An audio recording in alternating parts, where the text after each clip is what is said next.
The moon of Muharram, times of sadness have come. The crescent has now arrived, casting gloom on Karbala, casting gloom on Karbala. The moon of Muharram, times of sadness have come. The crescent has now arrived, casting gloom on Karbala, casting gloom on Karbala. Betrayal by the Kufans set this moon on its course, calling out for their guide. Treachery with no remorse, Muslim and his sons. What a tragedy, oh what calamity. The moon bleeds to foresee, the moon bleeds to foresee. The moon of Muharram, times of sadness have come. The crescent has now arrived, casting gloom on Karbala, casting gloom on Karbala. On the 9th it heard the prayers of those pure souls, fought the rising sun for. Perhaps this could be its role. Akbar's azan so clear, this moon filled with fear. How will it possibly arise and see the state of those dear, and see the state of those dear? The moon of Muharram, times of sadness have come. The crescent has now arrived, casting gloom on Karbala, casting gloom on Karbala. It saw the 6-month infant, no water but an arrow. That night it shone its light on Rabab, filled with such sorrow. To see my asghar I crave, I hear nothing but his cries. Oh son, please do not arise, and with this mother sympathize, and with this mother sympathize. The moon of Muharram, times of sadness have come. The crescent has now arrived, casting gloom on Karbala, casting gloom on Karbala. Witnessed it the trampling on Sham-e-Ghariba, saw that night the terror, bodies scattered afar, tents looted and on fire, earrings snatched from Ruqayyah.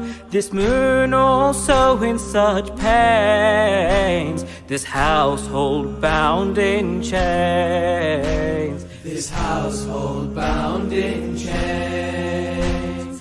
The moon of Muharram, times of sadness have come. The crescent has now arrived, casting gloom on Karbala, casting gloom on Karbala. From this month my baby had to wander veilless. Zahra's grave is restless for her daughter princess, the cloak of purity. For this mother so holy, the beloved of Fatima, paraded in the bazaar, paraded in the bazaar. The moon of Muharram, times of sadness have come, the crescent has now arrived, casting gloom on Karbala, casting gloom on Karbala, casting gloom on Karbala.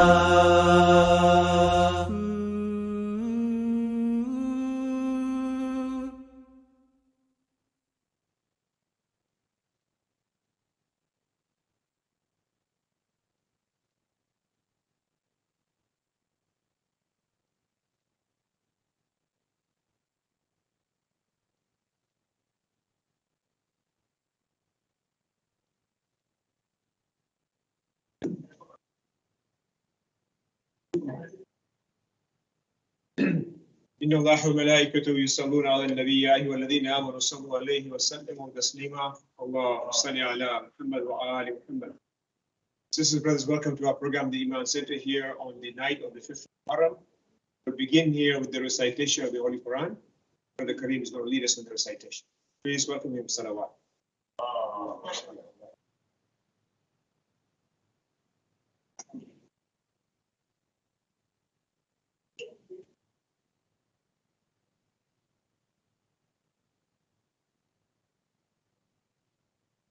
أعوذ بالله من الشيطان الرجيم. بسم الله الرحمن الرحيم. قل من رب السماوات والأرض قل الله. قل أفاتخذتم من دونه أولياء لا يملكون لأنفسهم نفعا ضرا. قل هل يستوي الأعمى والبصير أم هل تستوي الظلمات والنور أم جعلوا لله شركاء خلقوا كخلقه فتشابه الخلق عليهم. قل الله خالق كل شيء هو الواحد القهار. أنزل من السماء ماء فسالت أودية بقدرها فاحتمل السيل زبدا رابيا ومما يوقدون عليه في النار ابتغاء حلية أو متاع زبد مثله كذلك يضرب الله الحق والباطل فأما الزبد فيذهب جفاء وأما ما ينفع الناس فيمكث في الأرض كذلك يضرب الله الأمثال للذين استجابوا لربهم الحسنى والذين لم يستجيبوا له لو أن لهم ما في الأرض جميعا ومثله معه لافتدوا به أولئك لهم سوء الحساب ومأواهم جهنم وبئس المهاد. صدق الله العلي العظيم. صلوات على محمد.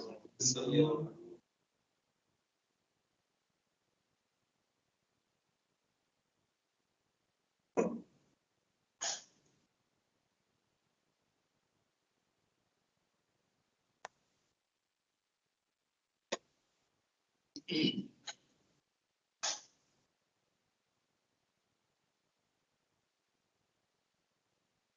the name of God, the Lord of mercy, the giver of mercy. Say, prophet, who is the Lord of the heavens and the earth? Say, God.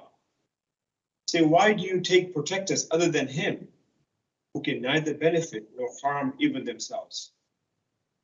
Say, are the blind equal to those who can see? And are the depths of darkness equal to the light? Have the partners they assigned to God created anything like his creation, so that their creation is indistinguishable from his? Say, God is the creator of all things. He is the one, the all-compelling. He sends water from the sky that fills riverbeds to overflowing, each according to its measure.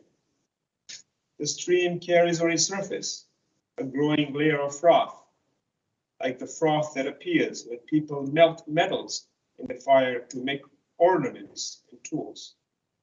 In this way, God illustrates truth and falsehood.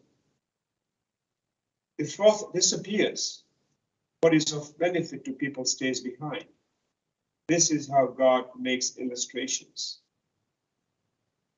There will be the best of rewards for those who respond to their Lord. Those who do not respond will willingly give away the earth's contents twice over, if they had it, in order to ransom themselves. So terrible will be their reckoning. Hell will be their home, and the dead wretched. Sadaqallahu al-Azim.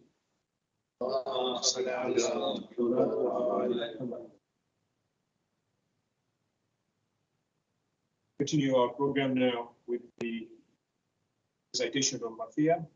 Vice Brother Su to come in recite tonight. Please welcome him with Salawat.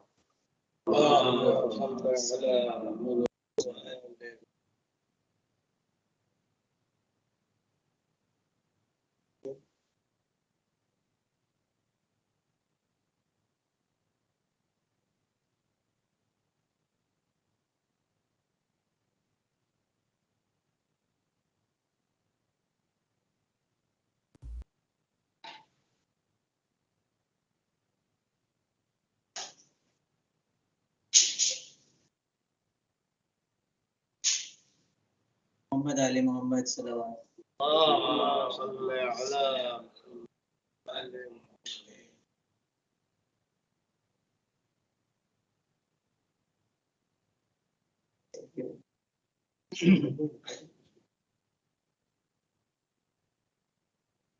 هذا صلوات اللهم صل على चाँद तू ही बता का चाँद कहाँ है चाँद मुहर्रम तू ही बता का चाँद कहाँ आबाद है दुनिया सारी आबाद है दुनिया सारी तेरा का चमन वीरान है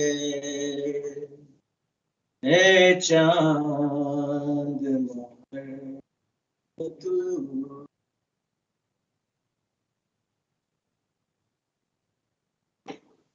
कहती थी सकीना आबिद को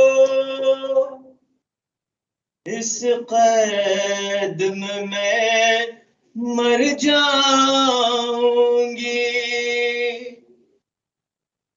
कहती थी सकीना आबिद को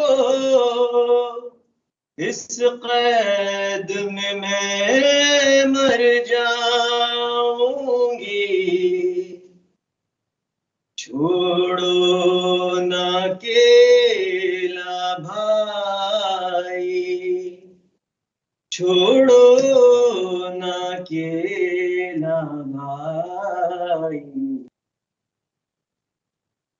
बहुत जिंदा है चांद तू ही बता।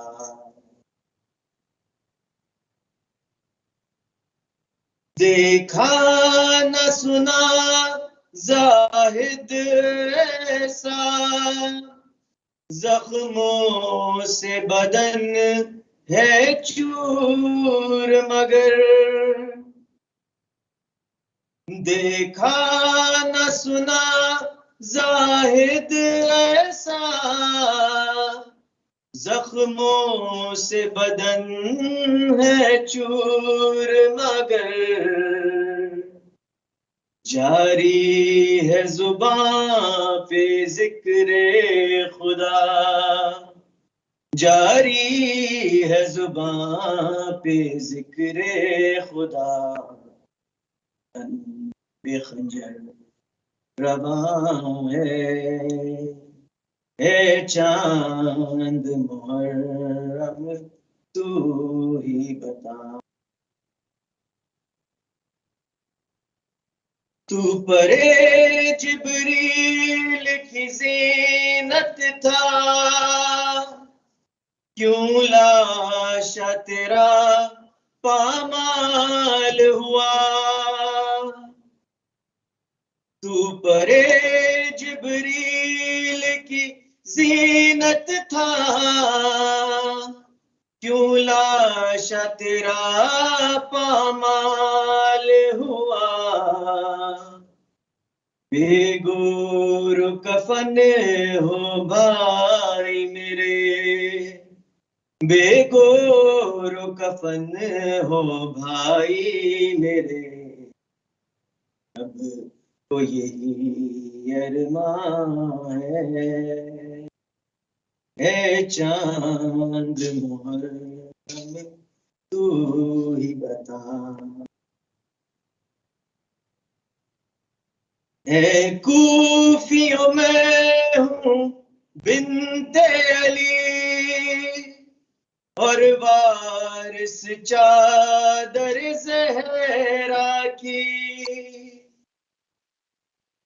है कूफियों में हूँ बिन्ते अली, और वारिस चादर ज़हरा की। देखो न तमाशा शर्म करो, देखो न तमाशा शर्म करो।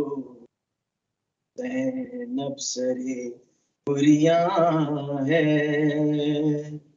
है चांद मुहर्रम तू ही बता।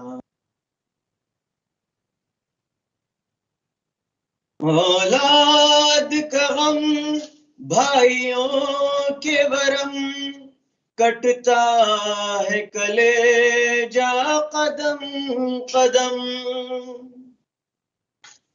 औलाद का गम भाइयों के वरम, कटता है कलेजा कदम कदम। हाय कैसे उठाए खून भरी, हाय कैसे उठाए खून भरी। अकबर की लाश जवां है चांद मुहर्रम तू ही बता। शबीर चले जब करबल को, सुगरा ने दामन थाम लिया। शबीर चले जब करबल को, सुगरा ने दामन थाम लिया, संभाल के रखना बाबा मेरे, संभाल के रखना बाबा मेरे। असगर बहुत नादान है चांद मुहर्रम तू ही बता, तुम का चांद कहाँ है।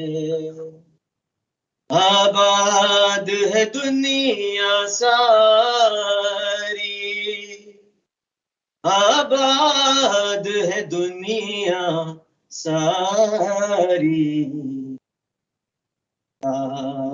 का चमन वीरान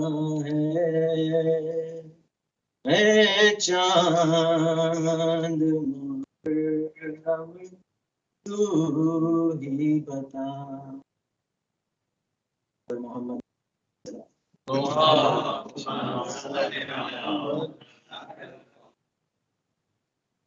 So I know that I heard that you know well. Thank you that you make an effort. I hope to get better soon. I'm going to invite our new budding poet now, Sister Zara Asfahani. Please welcome her with Salawat.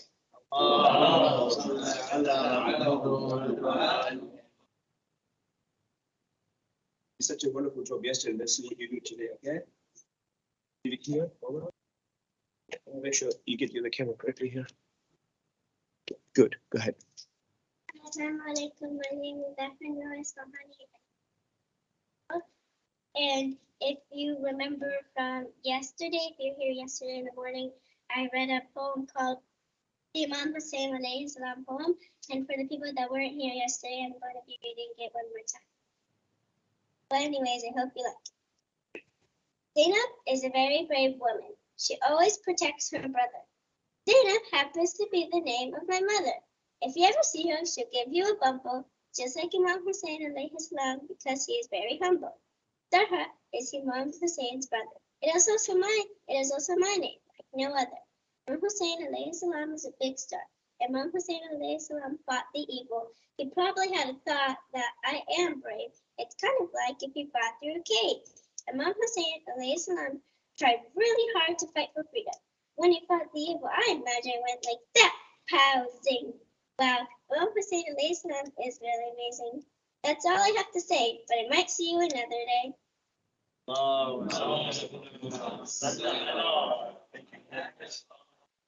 Very nice. Good job. Thank you, sister. Thank you very much.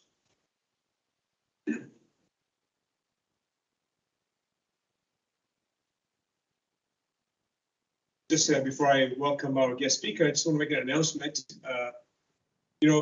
Iman, for us to run the center throughout the year to cover the expenses of utilities, various supplies we need, the taxes for the parking lot, cleaning, maintenance, we do need support from the members to carry the expenses. And the way we plan to carry the expenses is through membership. Membership of Iman is $300 a year if those who can afford it. Those who can't afford it, wait, it doesn't matter. But the key is to be able to become a member. You feel attached to a community that you feel supporting. The subscription is due at the beginning of the year, and the end of the year is September 30th.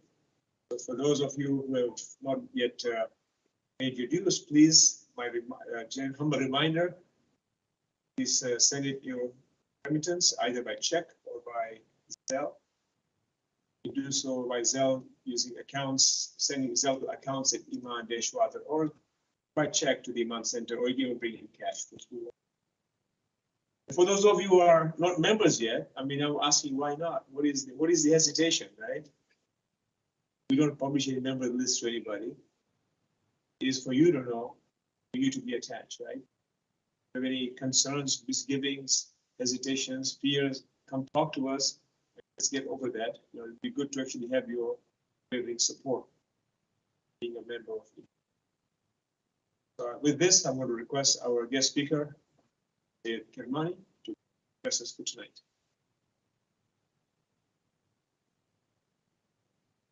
He's not here. No, he should be here.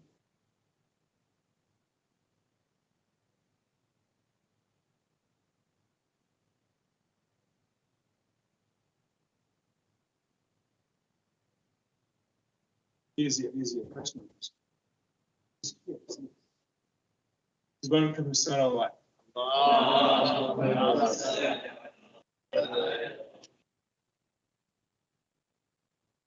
So Kivani, I'm going to give you 9 minutes early so we can finish on time at 7:45, inshallah, because we don't want to go through the Adhan. Okay? Sallallahu ala Nabi.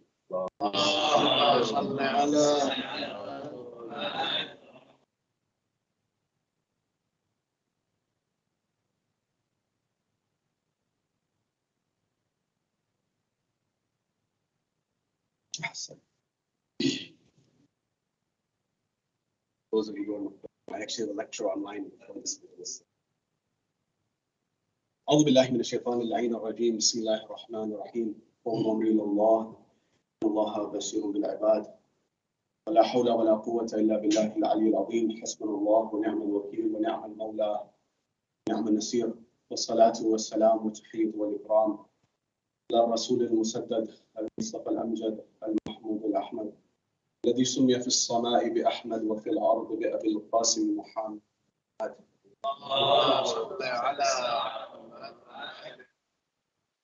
وعلى أهل بيته الطيبين الطاهرين المعصومين المظلومين المنتجبين الذين أقروا الله عنه الرجس وطهرهم تطهيرا. وقل رب اشرح لي صدري ويسر لي أمري واحلل عقدة من لساني يفقهوا قولي. ما بعد قال الله تبارك وتعالى في كتابه الكريم بسم الله الرحمن الرحيم لباس لكم وأنتم لباس لكم صدق الله العلي العظيم زينوا مجالسكم بالصلوات على آل محمد.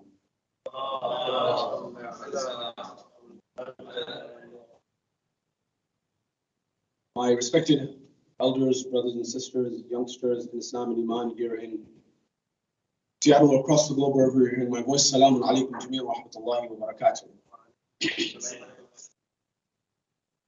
Question: what is the view of Islam on marriage? We've been discussing the future of Islam, in particular the eternal renaissance of the Husseini movement. That is, how does the movement of Imam al-Hussein alayhi salam give us a new life in every era and every time, that we keep coming back to this message of Imam al-Hussein. And it becomes a vehicle for us to spiritually uplift ourselves, a vehicle for us to refuel, if you will. When you go on a trip, when you go on a road trip, I don't know, you go to Vancouver, you go down to California, and you drive there. There's these certain moments where you have to take a pit stop. You have to go and refuel. You have to go there. And for example, you have to make sure that tire pressure, everything is fine. The same way, Allah subhanahu wa ta'ala gives us these moments in time where we can spiritually refuel ourselves. For example, Shahr Ramadan, in the holy month of Ramadan. Similarly, in the time of Muharram, we are able to spiritually awaken ourselves and rebirth ourselves at every moment in time. Now, within this broader theme, our topic in particular is the future of Islam. And in particular, when we look at the future of Islam in the United States, in the United Kingdom, in, for example, Australia, and across the globe, because we, especially as Americans, we export views across the globe. I remember I was in London, and the first time I went there to recite lectures, at that point in time, one of the brothers said that, Sayyid, you speak in an accent to us, and we don't see it as such, obviously. So you speak an accent, but we understand you, but you may not be able to understand us. I said, interesting. Why is that? Why is it that you understand me? He said, because we in England, we live half of the year in England and half of the year in America. I said, what do you mean? He said, half of the year physically we're in London, and the other half we're watching TV, which comes from America predominantly. So your views are exported. Hollywood exports views across the globe. So we have a tremendous amount of influence in the world. Silicon Valley, there's several documentaries on this right now, controls the world in many, many regards, in many, many respects. So there's a tremendous amount of influence from the world that we come from. First point. Now, what is the future of Islam in the 21st century? And everywhere that I go, I'm seeing and hearing the same thing, everywhere. People have built these infrastructures, and you'll see in a couple of nights, I'll explain exactly what happened to other communities. Exactly what's happening to us is exactly what happened to other communities 100 years ago, 50 years ago, 60 years ago. History keeps repeating itself.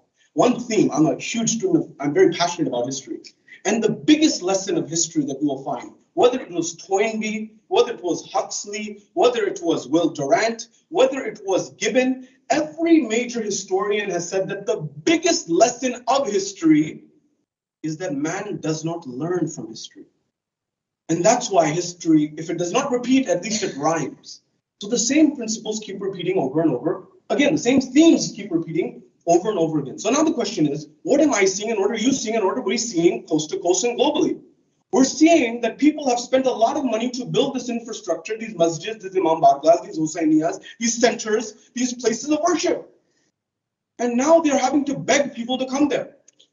Because nobody's coming. They built multi-million, in our neck of the woods, multi-million-dollar facilities. And nobody's coming. They're like, what's wrong here? What's going on? Because we may have come from a different worldview, a different paradigm, and this paradigm is different. So the question is, how do we solve this problem? So before the problem, I'm actually giving you some solutions right now, right here. And one thing that you may have to realize is the term that I used the other night is called zero sum. Zero sum is a term that's often used in economics and business and strategy. Zero sum is a very fancy word for a very simple concept. And zero sum means if there's two players in the strategy game, one person wins, the other person loses. Meaning that one person's victory is the other person's loss by necessity. And in our worldview, the concept and the time that is dedicated to the masjid, to the imam bargah, to the Husainiyah is considered in the zero-sum game. It is taking away from my education, my work, my secular endeavors, and I don't have time for that. And the reality of the matter is, if we truly understood Islam in the true sense, it wouldn't be this conflict in our mind. Because Islam encourages us to be the most educated society. Islam encourages us to aspire to excellence.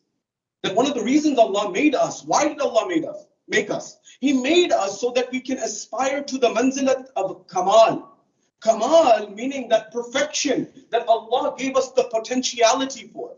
That Allah, when He created us, He said that we are His best creation. Why? Because we have the potentiality to be the best of His creation. So now here's the answer that I'm giving to you. If we want these Husainiyas, these imam bargahs, these mosques to be inhabited in the future and not to be empty, we're going to have to really think about what is the value, the perceived value in the minds of the populace in order for them to come. I'll explain. If someone values something and there's value in their mind of something, you don't have to keep asking them, please come, please come, please come. Because they would naturally come. For example, you spend a lot of money to send your kids to these after-school facilities where they get tutoring and advanced training so that they can do well on their standardized testing. And sometimes you pay $300, $400 per child and you have 3-4 children and you're paying all that money. Why? Because you know that there's value there in your mind, that I need to spend that money so my child gets into Harvard and MIT and Stanford and the likes. So the question comes here is, what is the perceived value in the minds of the populace everywhere? The perceived value is, for example, in the old paradigm, that's why most of the people are either reverts, or the people who may be here in 10, 15 years are either the revert community or the immigrant community. But the indigenous, someone needs to calculate our retention rate. I don't know what our retention rates are, but they're not always looking the most positive. We have OKR. You know OKRs? You guys work at Microsofts and Amazons and Googles. There's a guy named, this came out of Intel. Actually, it came from Peter Drucker. Peter Drucker, then there was Andy Grove, who was the godfather of Silicon Valley, as they call, and then John Doerr and others. They came forward and they said, you need to have objectives and key results. That's how you assess whether you are achieving your goal or not. So what are our key results, our objectives, our key results in our community? What's our retention rate? Are we getting more people? Are we losing people? What's happening? So these metrics need to be tracked. Now, coming forward, if people have a perceived value, in the past, the perceived value was, I'll get something in the hereafter. In the past, the perceived value was, for example, I'll get sawab, and I get sawab, and then I go to heaven, and I stay away from hell. But I already told you the other night that the world that we are brought up into is a material realm. That is, if you have evidence, if you have empirical evidence, if you have some type of tangible evidence, then I will believe it. Otherwise, it's all fairy tales. So in that environment, how do I explain to my next generation that there's value here? What is the same thing that I've been mentioning on the previous nights? What is the biryani? What is the X, Y, and Z of today? And you will find that it is get me into Harvard, get my children into Harvard, get my children into Princeton, get me into Princeton, get me into Amazon, get me into Microsoft, get me into Apple, get me into Google, get my children into that. Make my children doctors. So, by the way, this is not necessarily un-Islamic. Number one. Number two, solve people's problems. If we want Islam to be viable in the 21st century, look at California, look at other parts of the West Coast. People are gravitating like wildfire towards what? Buddhism and Hinduism. Yoga and the likes, Hinduism, Hindu philosophy and Buddhist philosophy. Why? Because they say we get value out of it. For example, Buddhism can solve my tensions, the meditations, for example. I don't know if you know, Yuval Noah Harari, the man I mentioned the other night, Sapiens Homo Deus. By the way, when I mention his name, doesn't mean I agree with everything he says. I hope that's clear. I'm about to make that even more clear tonight.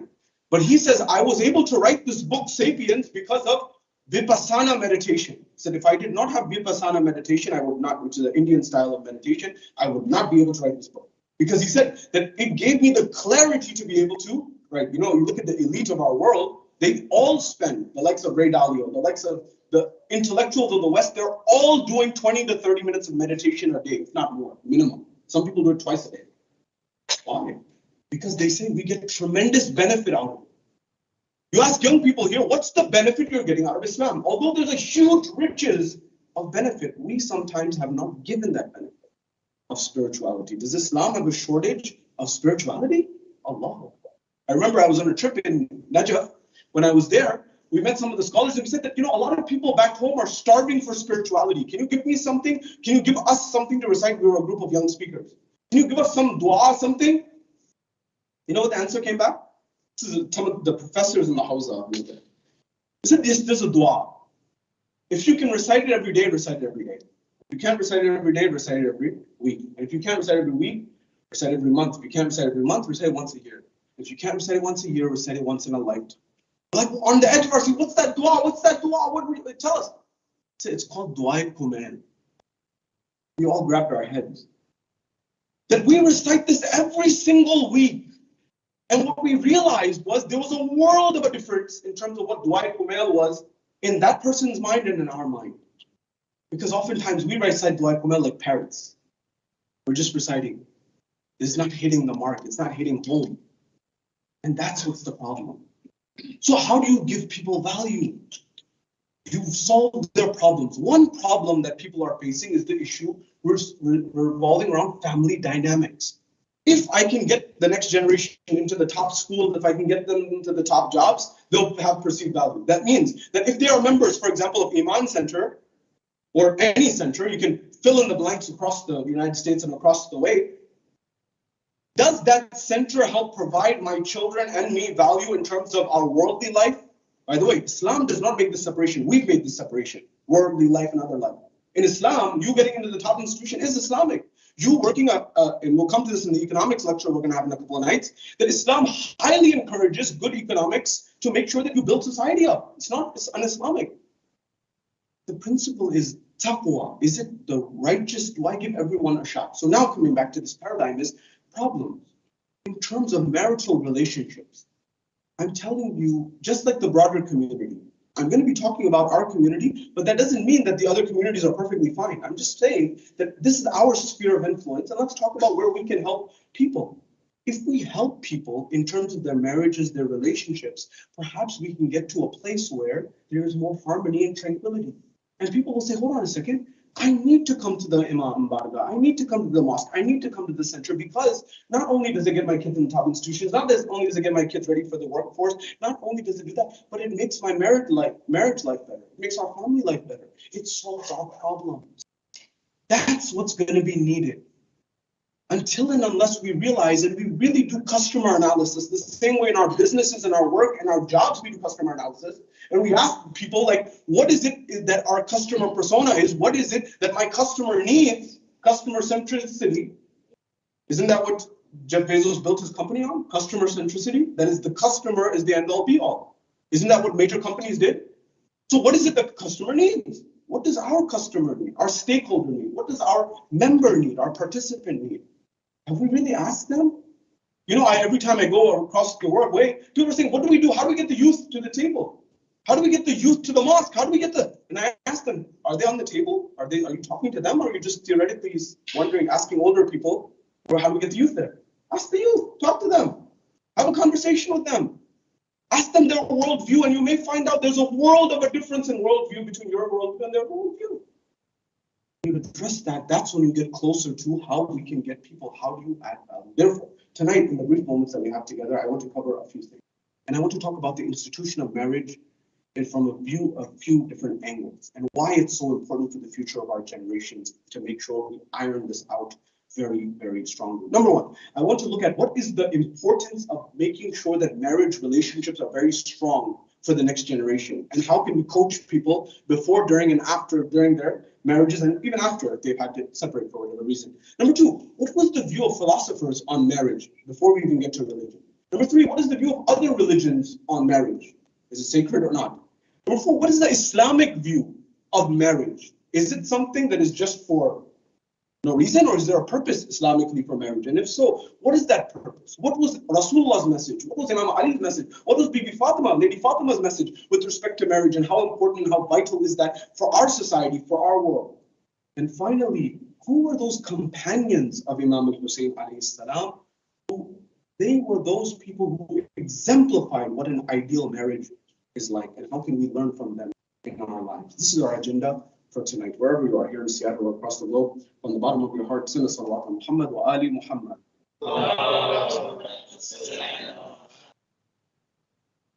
At the first level, by the way, as I mentioned before, this is happening in the broader community. So when I say what I'm about to say, I'm not saying that the Shia or the Muslim community is specific to this. I'm saying that this is because I know it's happening in our communities, and it's also happening with the communities. But I don't have as much influence in that community as I may have in our community. That's why I'm mentioning this.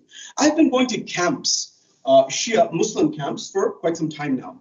And one thing that often comes up, camps are a little bit different. I encourage people to have more camps. But the camps should be neutral, they should be fun, they should be Islamic, and they should not be political, and they should not be these types of indoctrination camps. Stay away from those, those are very dangerous. But they should be camps where people are actually get closer to Allah subhanahu wa ta'ala. These camps are very healthy, but there's a different dynamic in camps that you don't find in regular programs. What is that? You stay in a camp for 3 to 4 days, and after 2 to 3 days, when you build some rapport and some relationship with the participants, the young folks there, they open up to you, and they open up to you in ways that you would never imagine.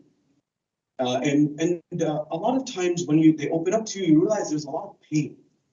And one thing that often comes up in camps, and this is all over the place, United Kingdom, US, UK, Canada, there's a lot of children who are going through or experiencing domestic abuse. That is, their parents are fighting. Sometimes there's verbal, sometimes there's physical. It can get very vicious. And what breaks my heart is the ulama, the scholars, the maulanas have known about this for decades. And they say, they told me directly, that we don't know what to do because the families don't want law enforcement involved, and we don't really have a solution. Which comes to my point that I will be harping on the next few nights. We need to realize that in our 21st century, the mimbar has its place, no doubt. We need to continue in the azab Sayyid al-Shuhada. Remember, you are not here for me, you're not here for anyone else. You're here for Imam Hussein, because Imam Hussein takes you to Allah subhanahu wa ta'ala directly. And that zikr and that azab is extremely important. And that 15, 20 minutes, whatever that amount of time is, it needs to be there. It's sacred. The latam, the majlis, the nasheed, that's important. But outside of that space, supplemental, in addition to that, it's very important that we move to an environment, in addition to the regular monologue, we move to a dialogue that is a panel discussion. What do I mean? If we're talking about subjects such as mental health, if we're talking about subjects such as, for example, marriage relationships, if we're talking about career development, think about this for a minute. Stay with me. You don't have to agree with me, but I'm going to give you a perspective. If I'm standing here and I'm talking to you about mental health, can a Maulana talk comprehensively about mental health? It's not possible. Why? Because there are so many dimensions to mental health that they may have no clue about. So how do you comprehensively talk about mental health? It's a complex problem with moving parts. You need to make sure you have a Maulana, you have a religious scholar, but in addition to the religious scholar, you have a psychiatrist, you have a psychologist, you have a therapist, and you even have a lawyer, because this has to do with individual sovereignty. And there are many complexities that arise. So you have a whole slew of people to help address that problem, number one. Similarly, and if you're talking about marriage, you want to make sure you have a panel discussion that's a dialogue, two-way stream of communication. And you have people who are therapists and are experts in communications and many other things, so that that can happen. So why am I saying this? That's where the value or the perceived value will come in people's minds. So now coming back to domestic abuse, now coming back to that.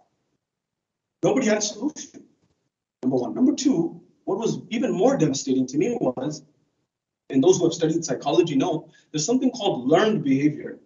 Learned behavior is seeing something, your parents do it, and you adopt it without even realizing it, because that's all you saw, that's all you knew. And what was happening is the children were learning that behavior and becoming abusive in the second generation.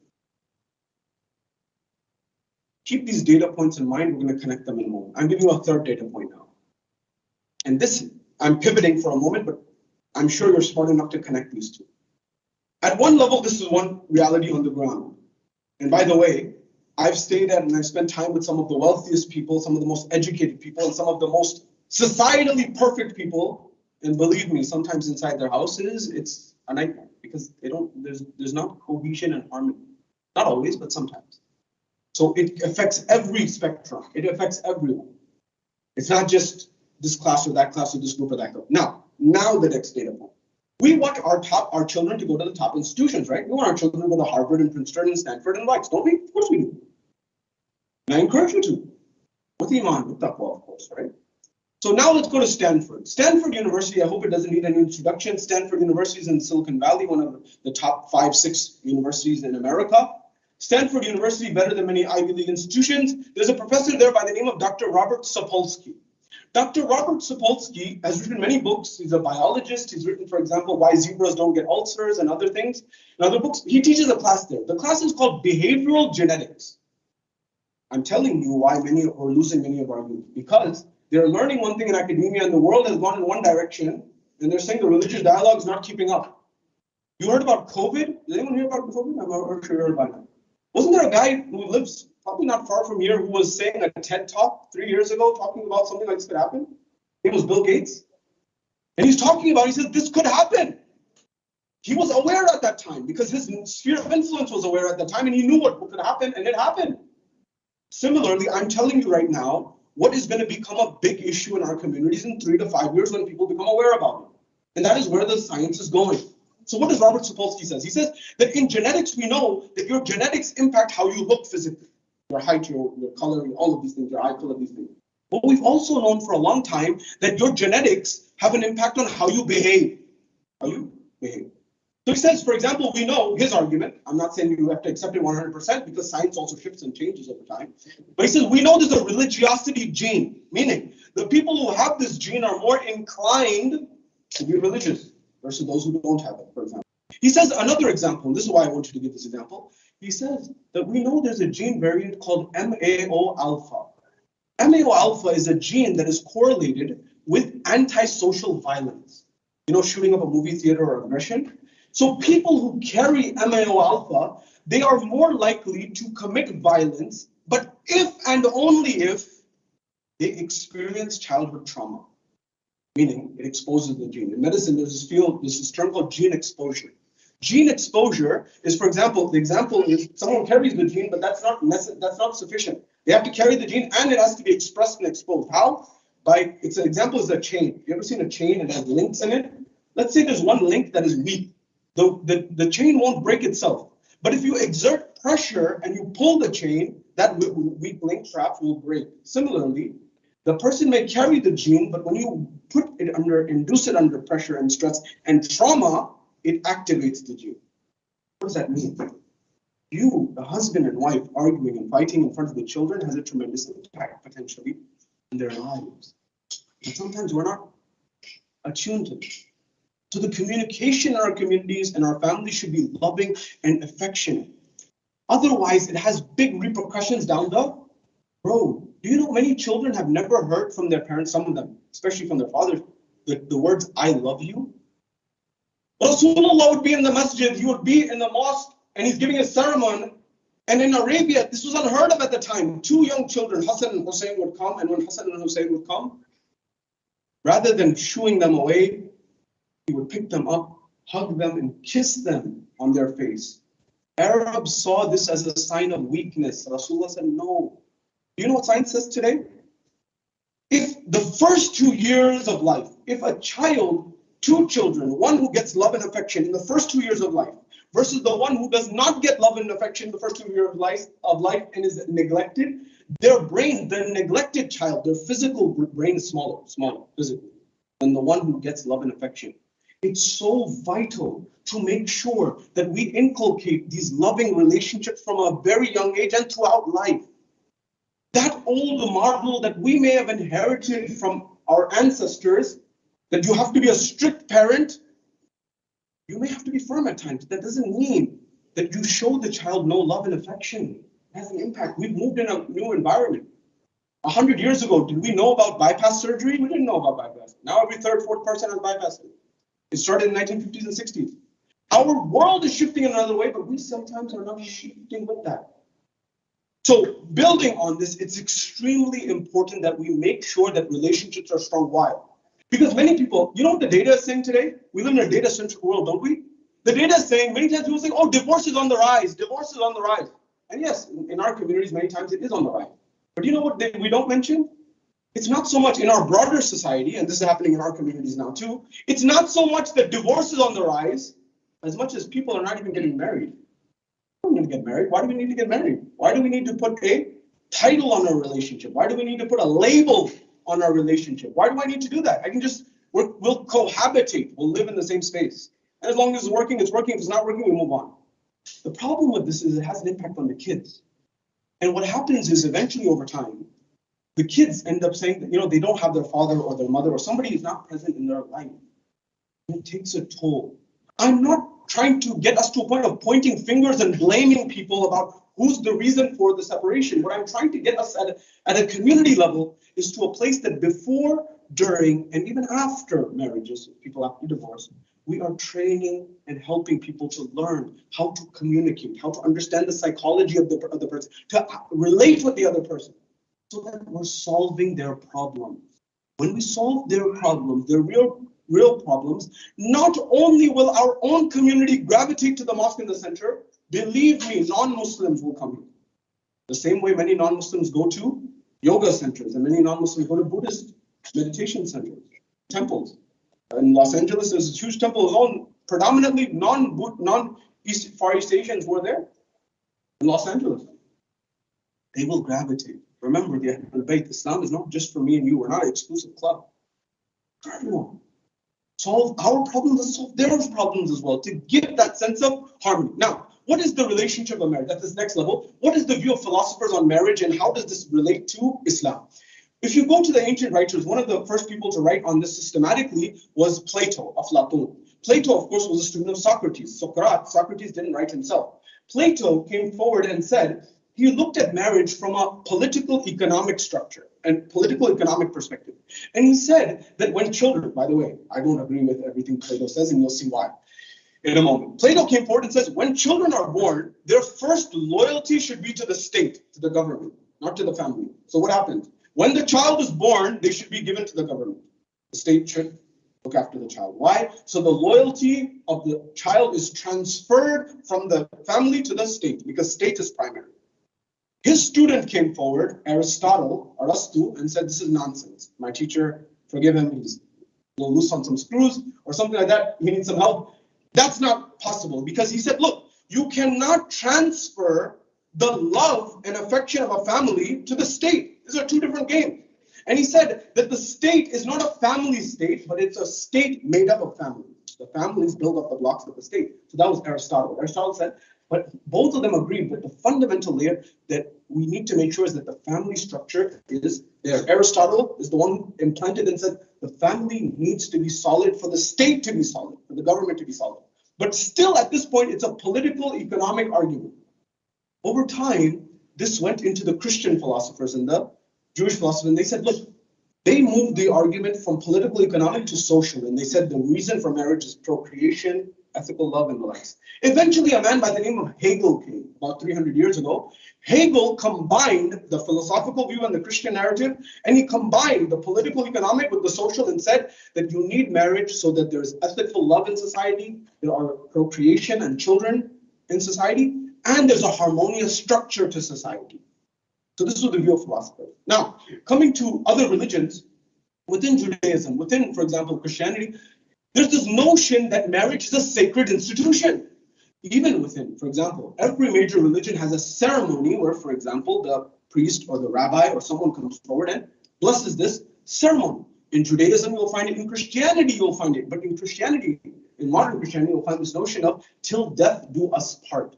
That is, you get married, and the vow, at least on the lips, is that we are going to stay together until death do us part. Does that happen in reality? Perhaps not. But that's what the narrative is. In Hinduism, for example, this notion of marriage is 7 lifetimes. It's continuous. It's not just one lifetime. You're stuck for 7 lifetimes. But when you come to Islam, you come forward and you realize that Islam did not close the door on divorce totally. Islam actually left the door of divorce open. But according to narrations, it's the most detested acceptable act, meaning that it is allowed, it's not haram, but when a divorce takes place between husband and wife, the narrations say the arsh of Allah shakes. That's how much Allah has frowned upon it, as we say, but it's not haram. Why? Because in certain circumstances, it may be necessary. If there's abuse going on, it's better that people separate rather than put other people through torture and the family through torture. That's better to separate. But not always. So the question we need to ask is, are we building strong families in our community and society? Why did Rasulullah come? Let's come to the next level, the third level. Rasulullah himself says, إِنَّمَا بُعِزْتُ لِأُتَمِّمَ مَكَارِمَ الْأَخْلَاقِ. The Prophet is saying, I have been sent to you. Why? I have been sent to perfect your moral character. Before we get here, مَكَارِمَ الْأَخْلَاقِ. Now draw this analogy and connect this dot with what I just said. Remember when we went to Najaf and we said, what's the dua for spirituality? They said, dua kumal. There's another dua that you may know and you must have heard of as a child and throughout your life. It's called dua makarim al-akhlaq. We've read it since childhood. Dua makarim al-akhlaq. But do you know what happens? I'll give you an analogy. Have you ever taken a glass of water or some drink and put some powder in it? For those guys who go to the gym, maybe you put a protein shake, you have your milk and then or something, and you put oat milk maybe because you're on the West Coast, and you put your whey protein in it, but you don't shake it. It's just at the top. It's not mixed.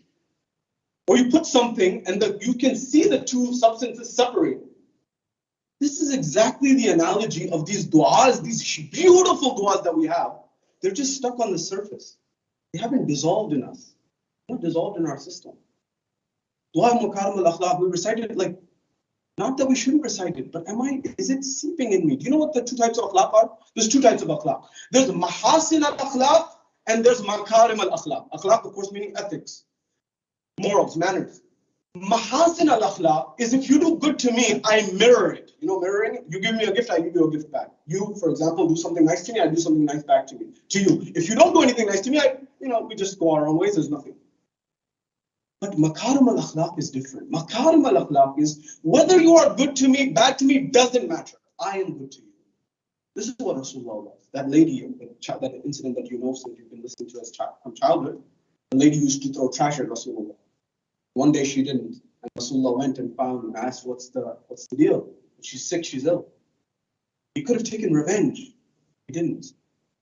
He asked her. And he did tabligh through his akhlaq. Remember, Rasulullah for 23 years, he did outward verbal tabligh. But for 40 years before that, he was doing silent tabligh. He was not speaking, but his akhlaq was doing the tabligh. So now coming to this notion. Akhlaq. Makarim al-akhlaq. What does it mean? To do good to people, irrespective of whether they do good to us or not. That's a higher moral standard. Do I have that in my relationships, in my marriages, in my life or not? What was the relationship of Rasulullah? What was the relationship of Rasulullah and Lady Khadija? What was the relationship of Imam Ali and Bibi Fatima? These children did not come out of a vacuum. They came out of a loving, affectionate family of harmonious relationships. That's how you get children such as Hassan and Hussein. You may say that's too high. Okay, fine.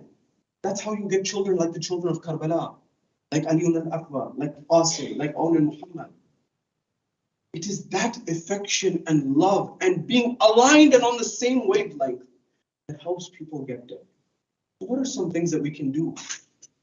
One example, Rasulullah says that a man, by the way, this is Rasulullah saying this, a man who says, I love you to his wife will find that the statement will never leave her heart. This is not Hollywood or Bollywood. This is Rasulullah saying that a man should be saying this. That is, you should express your affection to your significant other to let them know that you care about them. Now, see, here's the thing. When a father says this to the wife and the wife says it back to the husband, the children, they perceive this. They are watching this. They're studying this. They're hearing this. They're living this. And not only do you say it, but you actually live that affection. But if there is friction in the relationship, that never seeps in. And I already told you what impact this can have from a genetics perspective, what impact this can have from a societal perspective. This can ruin lives or make lives if we have harmony. So what are some things that you can do? You can show and share this affection. I'll give you an example. There's a book, another book that I recommend that you read, and that book is called The Languages of Love. You may have heard of this book, or think of it, Languages of Affection, Languages of Love. And one thing that is invited, that everyone has a different way of expressing their affection. I'll give you an example. You ever go to the fuel pump? I think gas is like $4.50, like what is it, $5.50, something like that's ridiculous. And when you go to the pump, there's like, different grades of fuel, 87, 89, 91, 93, X, Y, and Z. And every car has a different requirement. Some of them have, you have to have premium and the likes. Similarly, human beings have different languages in which they express their affection, whether you realize it or not. And by the way, you may say that, what does this have to do with Islam? In fact, Islam has already highlighted these things, but we haven't understood it in that framework. Allow me to explain. The author of the book comes forward and he says, look, people have different languages of affection. And as a husband, you need to know what your wife's language of affection is. And as a wife, you need to know what your husband's is. Not only that, you need to know what your children's language is. And your children need to know your languages of affection. What does it mean? He says, the author says, I had a patient or a client who came into my office and says that, look, Doc, my husband, I keep telling him, fix the fan, fix the fan, fix the fan. He doesn't fix the fan. So the author asks a few questions. He says, okay, so tell me about your husband. Okay, what does he like? What does he enjoy? X, Y, Z, so on and so forth. He said, okay, I got it. The doctor says, okay, I got it. I want you to go back and for the next 3 weeks, the next time we meet, don't mention the fan. Don't say anything about the fan. Okay, what do you want me to do? So, okay, all I want you to do is, if he does something that you truly appreciate, genuinely, tell him. If he took out the trash, you appreciate it, tell him. If he fixed something else around the house, you tell him. If he did something nice, he looked after the kids, whatever it was, genuinely you appreciate it, tell him. She went back 1 week passed, 2 weeks passed, 3 weeks passed. She came back to the office. Doctor said, how'd it go? He fixed the fan. Fixed the fan? I said, yeah, he fixed the fan. What happened? So, what was going on? Why wasn't it working the first time around? And he says, you didn't understand his language of affection. You didn't understand what type of petrol he needed, as we call in the UK. You didn't realize what type of fuel he needed. And what he says is everyone has a different need. For example, some people need words of affection. Some people need actions. You do small actions around the house. Some people need, for example, they need gifts. It doesn't have to be huge gifts, but they need some gift that indicates that you appreciate them. For some people, they need, for example, quality time. For other people, they need a touch, like a hug or something. Everyone has a different language. We need to be understanding of that. For example, when it comes to words, we have a narration from our 7th Imam al-Khatim. He says, when you appreciate a brother or a sister, when you appreciate a believer, tell them you appreciate them because it brings the hearts nearer. I'll share a study from you, Arizona State University. Arizona State University did a study where they asked married people and they said, the first question was, how many of you appreciate your spouse and the chores and the tasks that they do around the house? How many of you appreciate them? Like the dishes or cleaning or whatever. And they all said, we appreciate it tremendously. And then the second question was, how many of you tell your spouse that you appreciate it? Nobody told him that. How is that person supposed to know? Jibrail's going to come and descend and say that you appreciate it? Number one, say with your words, you appreciate your spouse. You appreciate your children. I'm going to give you Yale University did this study. Do you know how you get your children to act in a particular way? Oftentimes, parents, I swear, people say, train our youth. Teach our youth. I swear parents need more training before believe me, with humility in my heart. The parents need to understand how they're like, why don't you do this? They're trying to use the old mentality from 60, 70 years ago that science shows doesn't work. How do you get your child to comply? 3 things. Number 1, when they do something good that you want them to do more of, you show energy and excitement. Number 1, excitement. Number 2, you tell them exactly what you appreciate about them. Oh, you cleaned up the toys and you say excited. And the 3rd thing is you do non-verbal communication. You hug them. And what do you not do? Don't say, oh, you picked up your toys. Why don't you always do that? That spills water over you. That undoes it. There's a science to parenting. There's a science to communication. There's a science to affection that the Ahlul Bayt were trying to tell us. Weren't Ahlul Bayt called Tabib al-Nufus? The doctors of the souls? We sometimes haven't reflected. That hard model of parenting doesn't work anymore. And we know it doesn't. And in fact, it can do much more damage. That doesn't mean you don't need discipline. You need discipline. But be flexible, like a flexible. Don't, if you try to be too rigid, it snaps. And it's very important to understand. So number 1, words. When you appreciate someone, tell them. Number 2, actions. Do you know how many? Imam Hassan alayhi salam, the second Imam, he's in i'tiqaf. We have i'tiqaf in the Shia community as well. Muslims have i'tiqaf. I'tiqaf is when you spend some time in the masjid, 3 days for example, and you do worship of Allah subhanahu wa ta'ala. When you're in i'tiqaf, you're not supposed to leave the masjid. The narration says Imam Hassan is in i'tiqaf. When he's in i'tiqaf, a man comes to the second Imam. He says, Yabna Rasulillah, I have a debt, I have a loan that I owe somebody money, and he has called back the loan. I need to pay him back. He said, can you help me? The narration says, Imam Hassan says, the people said, like, you don't see he's in i'tiqaf, he can't leave the masjid. What's wrong with you? He says, no, it's okay, Imam Hassan. He said, I don't have it on me right now. Maybe I can help you a bit later. He says that, okay, you can't get the money right now. There's liquidity in assets, right? Sometimes you have to sell real estate or something. You have to get liquid assets and it takes some time. He says, look, it's not like stocks. You just sell it and you just liquidate right away. So he says, look. Ya Ibn Rasulullah, I understand. But maybe you can give your word. And when you give your word, he will at least extend the period that I have to pay him back. And now the companions are getting a little irritated that he told you he can't help you right now and you're persisting. The narration says Imam Hassan stood up. And when he stood up, he went towards the exit. When he went towards the exit, the narration says he went towards his shoes to exit the mosque. When people saw this, they looked at Imam Hassan. They said, Yabna Rasulullah, you are leaving the mosque in a state of i'tiqaf when you know you're not supposed to leave the mosque? And the Imam looks back and he says that I have heard from my father who heard from my grandfather, Rasulullah, that the one who helps a believer in a time of need does better than 1,000 nights of worship. What have we understood Islam? Islam, is it only in the prayer niche? Is Islam only, for example, fasting? You remember, there's 2 sets of rules and laws. There's hukuk Allah and hukuk al-nas. That is, there are the rights of Allah subhanahu wa ta'ala, God Almighty, and there are the rights of the people. The narrations say that Allah may forgive the rights, His rights. We may have missed the salah, although we shouldn't. We may have missed a fast, although we shouldn't. We should make sure we adhere to it. But when it comes to people's rights, Allah has emphasized it more than anything. Allow me to explain. Musa alayhi salam goes to the mount. He brings the 10 commandments. After he's gone to the peak of prophethood, Allah speaks to Musa. Musa was able to speak with Allah, converse, kalimullah. Allah says to Musa, Musa, do something for me. Allahu Akbar. The prophet, Allah is telling Musa, Moses, do something for me. He's probably thinking that I've done my whole life has been spent for you. He says, no, if you want to do something for me, look after my servants. Feed someone, clothe someone, house someone, shelter someone. The narration says, Ibrahim alayhi salam, Khalil Allah, the friend of Allah, he is building the Kaaba with his son Ismail. When he's completed it, he's in a moment where he feels a sense of pride that God had me do this task. Allah had me do this task. And the narration says that Allah sends the message to Ibrahim and says, oh Ibrahim, do something for me. Ibrahim is standing in front of the house of God thinking that I did all of this for you, Ya Allah. Allah says, no.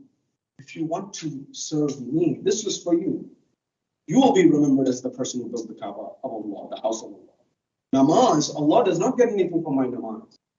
I get something from my namaz, my prayer. Allah does not get anything from my fasting. Believe me, Allah has no need for your fasting or my fasting. No need whatsoever. Allah is ghani and we are fuqara. Allah says to Ibrahim, if you want to do something for me, feed someone, clothe someone, shelter someone, serve humanity. That's the real essence of the matter. So now thinking about this, Imam Hassan helped someone out. Now imagine this is helping just a normal believer. How much ajr and sawab and merit would one get if they help out their spouse? Husband and wife help one another out. I don't understand, and I've never understood that sometimes we hurt the people we love the most. How's that possible? It happens over and over again. We use the harshest language, we use the harshest tonality. Sometimes we don't even realize it. Many times we don't realize it.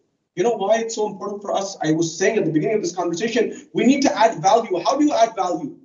You use and understand what the world says. You know, many people are suffering in our world today because there are many things that science now knows today, and it may change, by the way, but it has not trickled down to the populace, or they may not know because they're not from that domain. Many doctors were not psychiatrists, or many people were not in the realm of clinical psychiatry or psychology or neurology. They don't know these things. I'll give you an example. Some people, in their brains, they have lower levels of dopamine. Dopamine is called the pleasure chemical of our brain. Now, because they have lower levels, what science says is they're constantly looking for something that will raise their level of dopamine in their brain. And so sometimes in a relationship, they will gravitate towards, for example, infidelity. Not because, and by the way, there's no way I'm justifying this whatsoever. But what I'm trying to explain, and this goes on both sides, men and women, by the way, they may be subject to the brain chemistry that's going on in their brain, and you have no idea, we have no idea. How do we solve these problems? We need to have targeted workshops for age group specific and gender specific, that we address these things, because the member is not the platform to discuss all these details. I can't talk about everything from the member. We have children here. We have people of all age groups. We have all genders. You can't discuss these things, but they need to be discussed.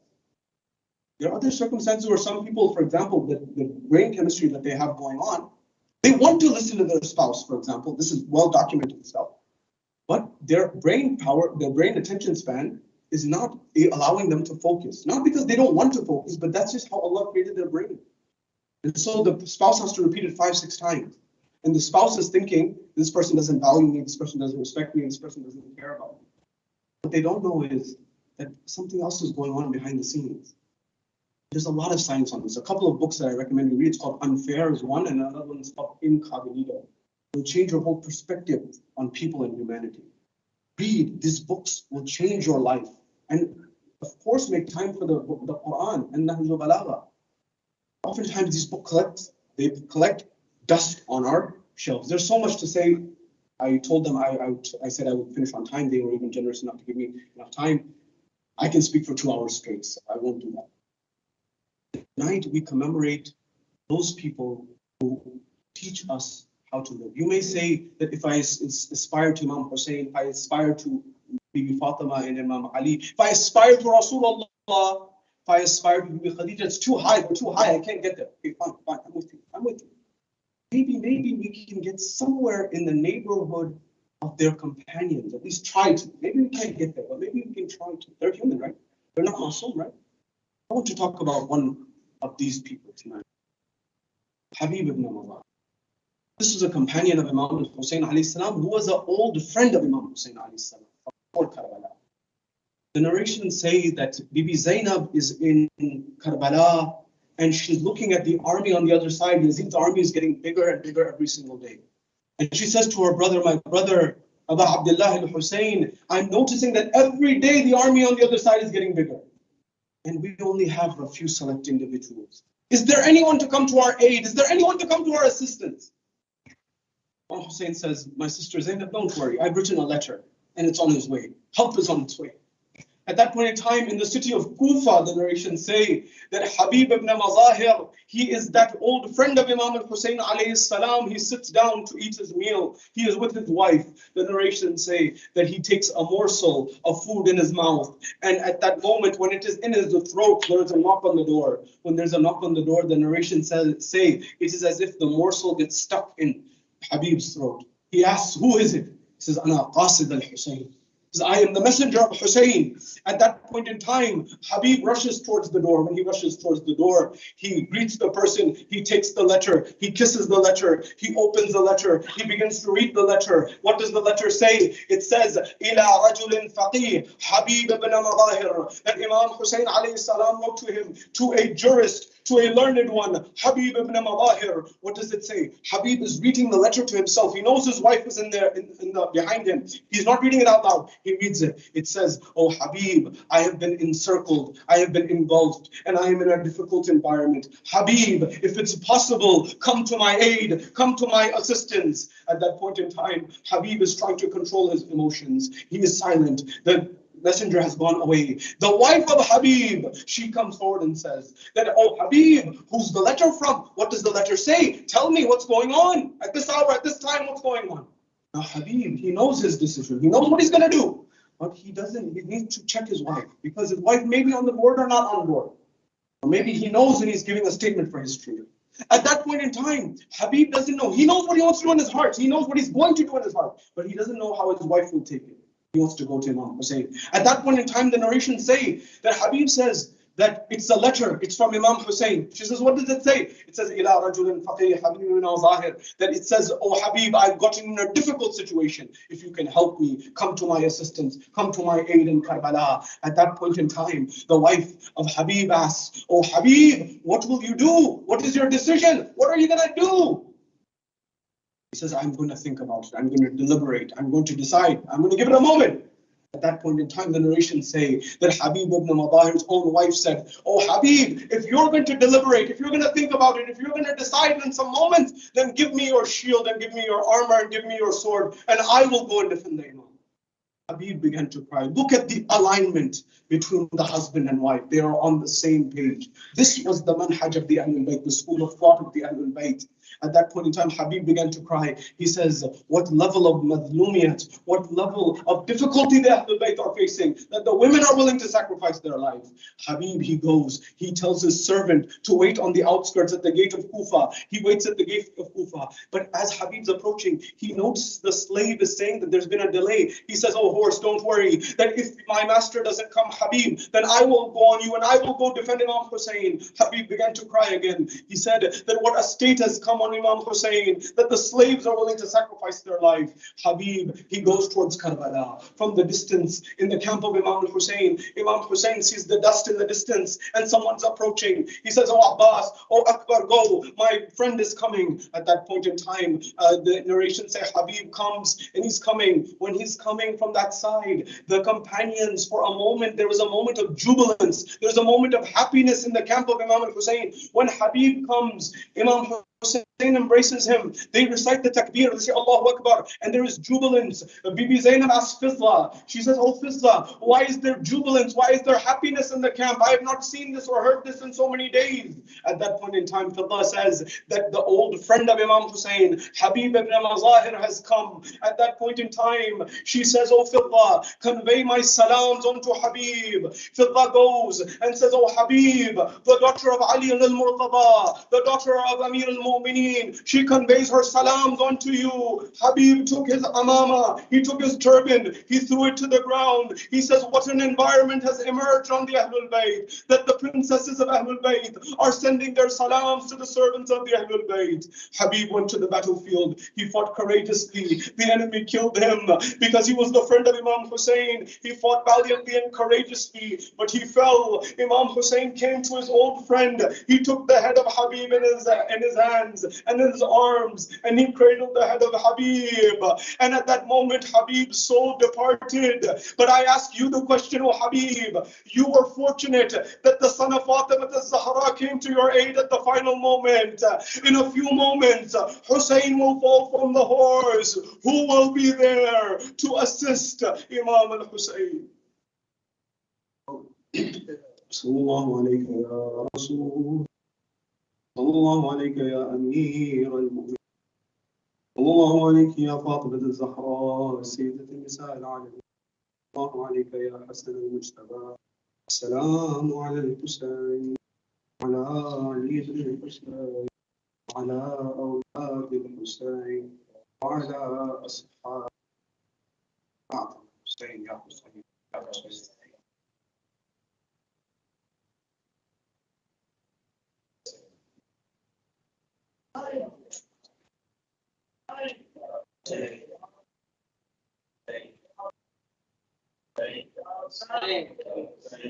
Hussein.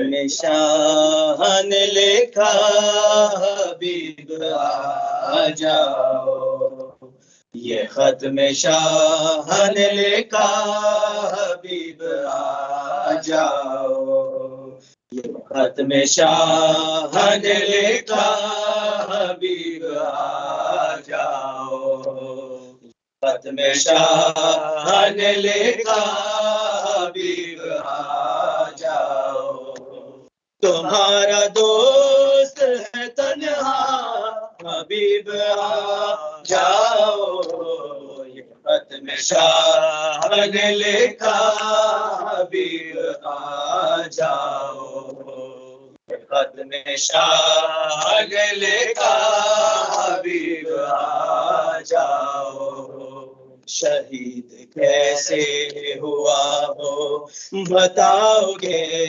आकर, तुम हाल मुस्लिम बेकस सुनाओगे आकर, रुकैया तकती है रास्ता हबीब आ जाओ, ये खत में शान लिखा हबीब आ जाओ, खत में शान लिखा हबीब आ जाओ, लगाओ उससे भी अंदाजे मेरी गुर्बत के, जहाँ पे इब्ने अली लिखना था वहाँ मैंने दिया है माँ का हवाला हबीब आ जाओ, ये खत में शान लिखा हबीब आ जाओ,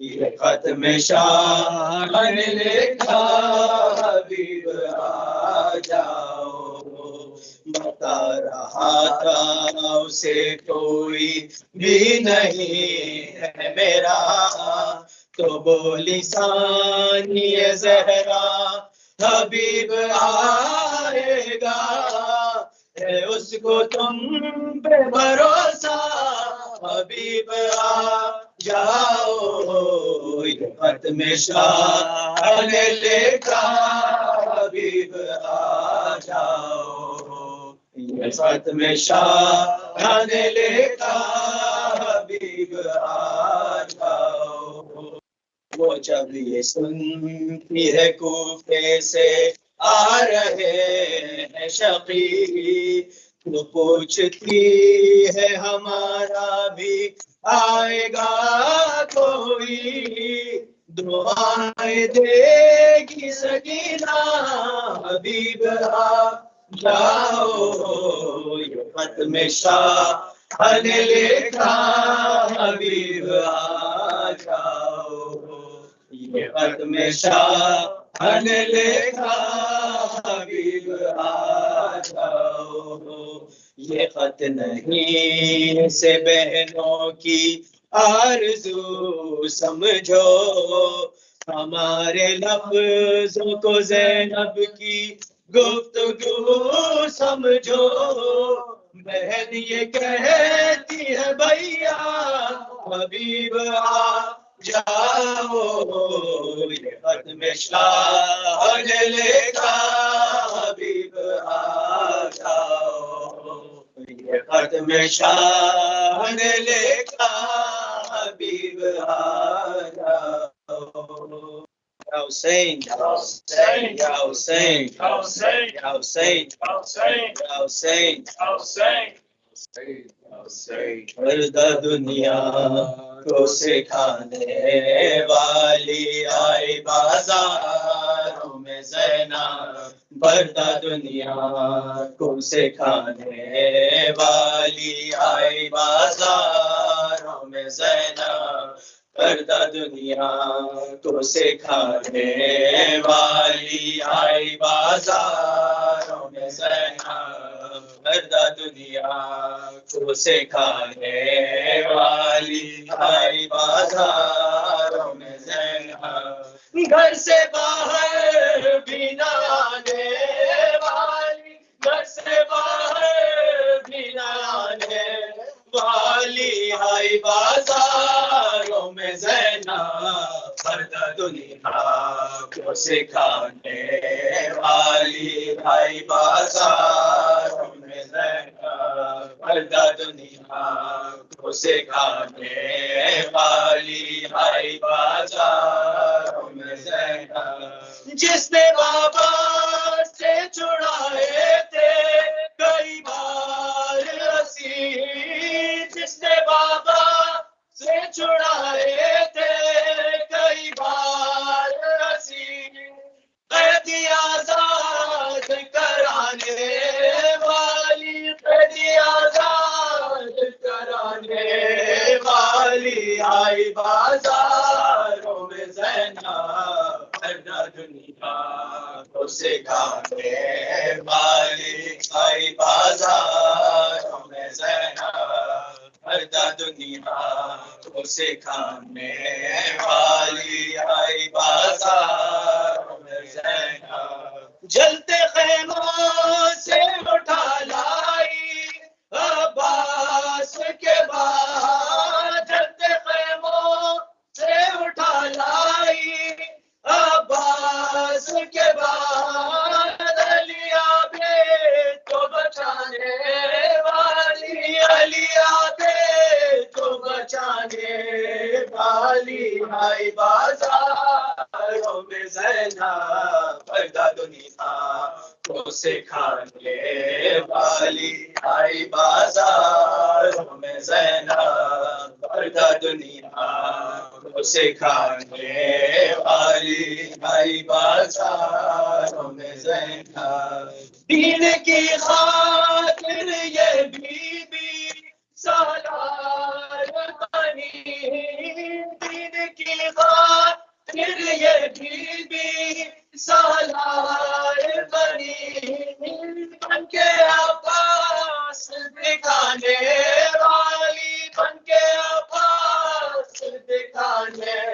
वाली आई बाजारों में ज़ैनब, पर्दा दुनिया को सिखाने वाली आई बाजारों में ज़ैनब, पर्दा दुनिया को सिखाने वाली आई बाजारों में ज़ैनब, अपने सीने पे सकीना को जिंदानों में, अपने सीने पे सकीना को जिंदानों में, बाद भाई के सुलाने वाली, बाद भाई के सुलाने वाली आई बाजारों में ज़ैनब, पर्दा दुनिया को सिखाने वाली आई बाजारों में ज़ैनब, पर्दा दुनिया को सिखाने वाली आई बाजारों में ज़ैनब, नंगे सर पड़ती रही खुतबे बाजारों में, नंगे सर पड़ती रही खुतबे बाजारों में, कसरे दुश्मन को हिलाने वाली, कसरे दुश्मन को हिलाने वाली आई बाजारों में ज़ैनब, पर्दा दुनिया को सिखाने वाली आई बाजारों में ज़ैनब, पर्दा दुनिया को सिखाने वाली आई बाजारों में ज़ैनब, घर से बाहर भी न आने वाली, घर से बाहर भी न आने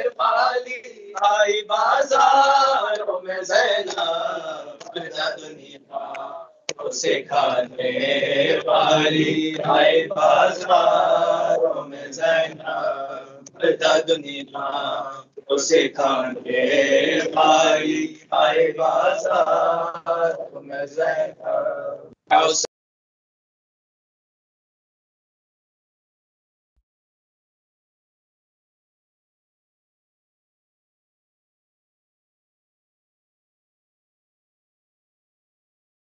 إن الله وملائكته يصلون على النبي يا أيها الذين آمنوا صلوا عليه وسلموا تسليما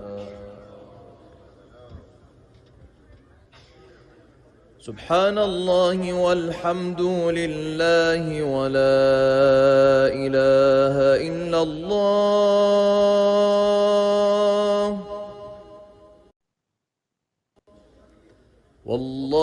والله أكبر ولا حول ولا قوة إلا بالله العلي العظيم الله أكبر الله أكبر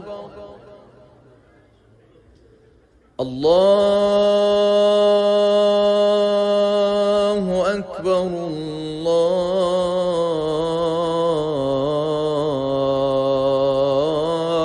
الله أكبر أشهد أن لا إله إلا الله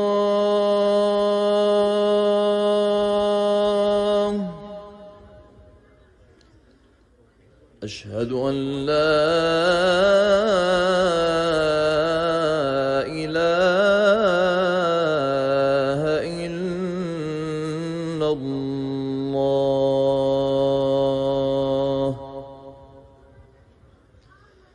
أشهد أن محمدًا رسول الله أشهد أن محمدًا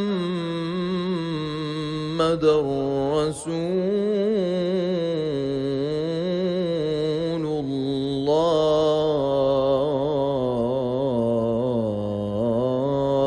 الله أشهد أن عليا ولي الله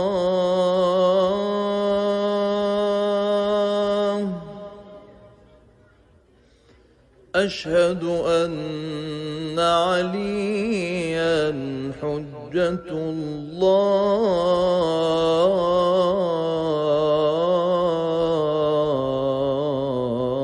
الله حي على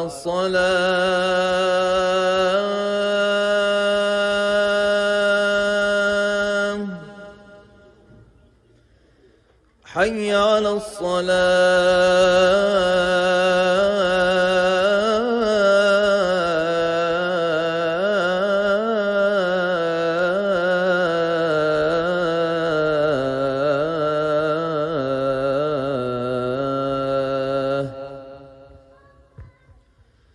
حي على الفلاح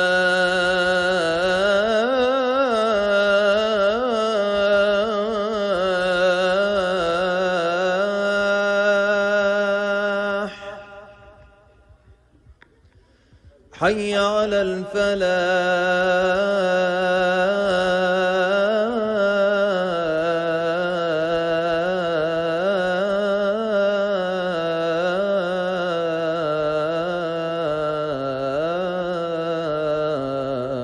الفلاح حي على خير العمل حي على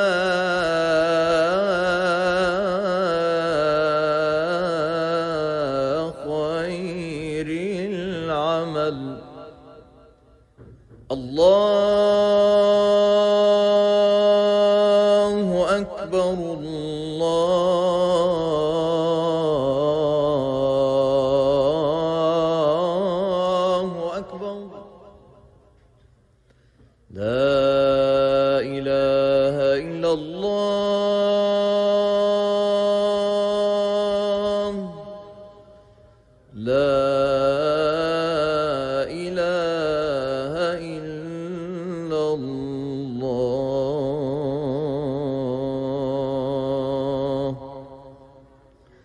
وصلى الله على سيدنا محمد وآله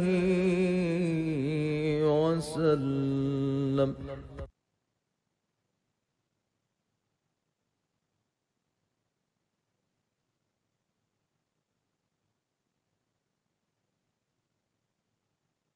أعوذ بالله من الشيطان الرجيم. بسم الله الرحمن الرحيم. الله أكبر الله أكبر.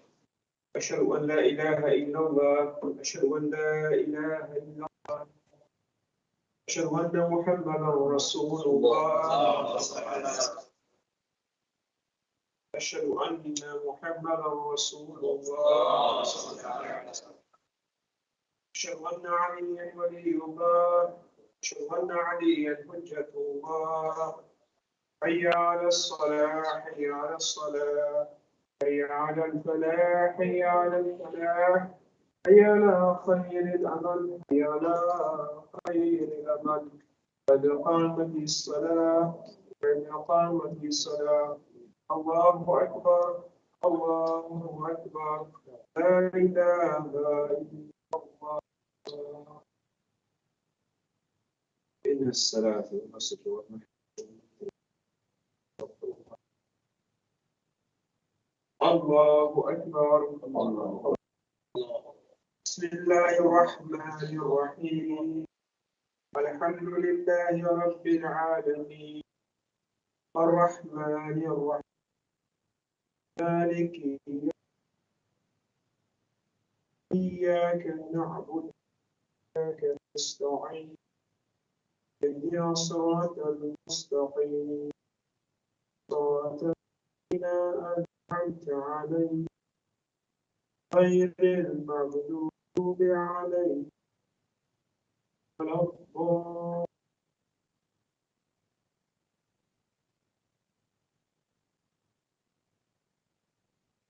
بسم الله الرحمن الرحيم. إذا زلزلت الأرض زلزالها وأخرجت الأرض أثقالها قال الإنسان ما لها يومئذ تحدث أخبارها ربك أوحى لها يومئذ يصدر الناس أشتاتا أو أعمالهم فمن يعمل مثقال ذرة خيرا يره مثقال ذرة. الله أكبر. سبحان الله سبحان ربي. سمع الله لمن حمده. الله سبحان الله سبحان الله سبحان الله سبحان ربي الأعلى. الله أكبر. استغفر الله ربي وأتوب إليه. الله أكبر. سبحان الله سبحان الله سبحان سبحان ربي. الله أكبر. بحول الله وقوته.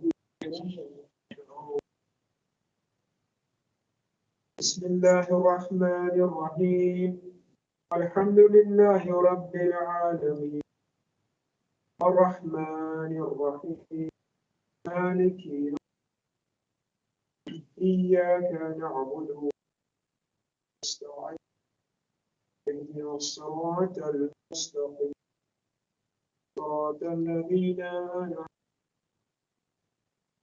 غير المغضوب عليهم.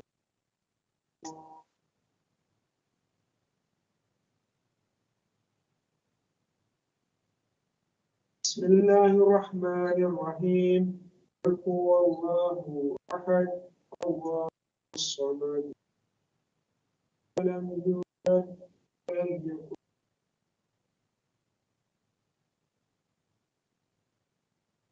اللهم صل على محمد وآل محمد.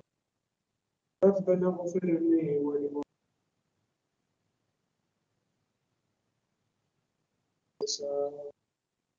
ربنا ارحمنا ربياني صغيرا. صل على محمد وآل محمد. سبحان الله سبحان الله سبحان الله سبحان ربي سمع الله لمن حمده. سبحان الله سبحان الله سبحان الله سبحان ربي الله أكبر. أستغفر الله ربي وأتوب إليه. الله أكبر. سبحان الله سبحان الله سبحان سبحان ربي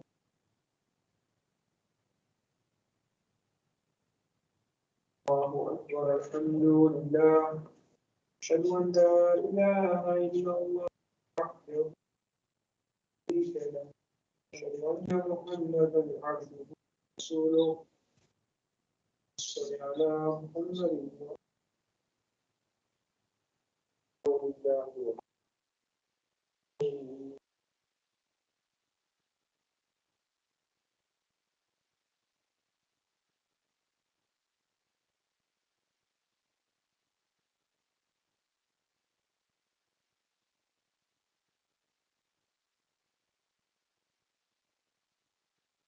الله أكبر. سبحان الله سبحان الله سبحان الله سبحان ربي العظيم ربي صل على سمع الله لمن حمده. الله أكبر. سبحان الله سبحان الله سبحان الله سبحان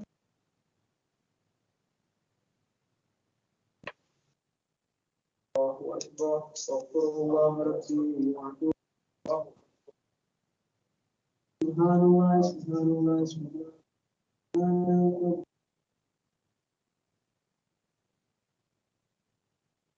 يا ولي العافية يا الله أكبر. بسم الله ولله الحمد لله. أشهد أن لا إله إلا الله وحده لا أشهد أن محمدا عبده ورسوله. اللهم صل على محمد وآله.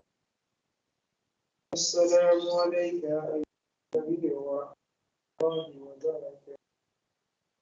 السلام علينا وعلى عباد الله الصالحين.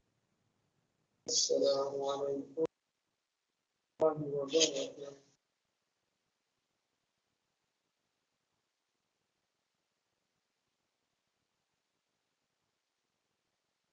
وملائكته يصلون على النبي يا أيها الذين آمنوا صلوا عليه وسلموا تسليما. اللهم صل على محمد. اللهم صل على محمد. اللهم صل على محمد. اللهم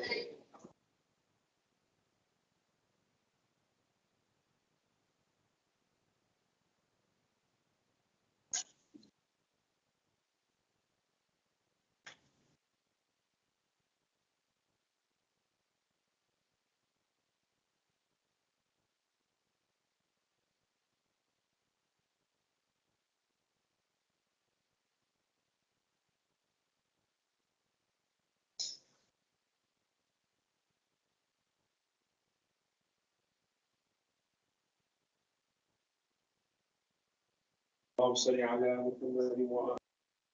بسم الله الرحمن الرحيم. استغفر الله الذي لا إله إلا هو الحي القيوم الرحمن الرحيم ذو الجلال والإكرام. استغفر الله الذي لا إله إلا هو الحي القيوم الرحمن الرحيم ذو الجلال والإكرام. استغفر الله الذي لا إله إلا هو الحي القيوم الرحمن الرحيم. بسم الله الرحمن الرحيم اللهم إني أسألك موجبات رحمتك دائما والنجاة من النار والفوز بالجنة والرضوان في دار السلام وجوار نبيك محمد آله السلام. اللهم ما بنا من نعمة لا إله إلا أنت أستغفرك وأتوب إليك.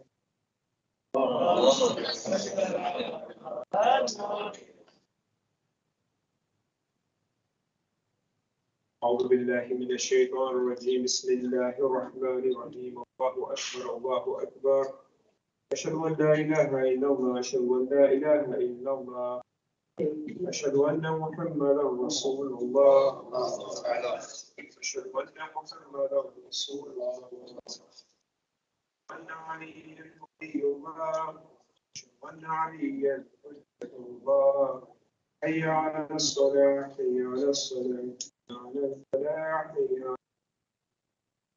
حي على خير العمل خير قد قامت الصلاة قد قامت الصلاة الله أكبر الله أكبر لا إله إلا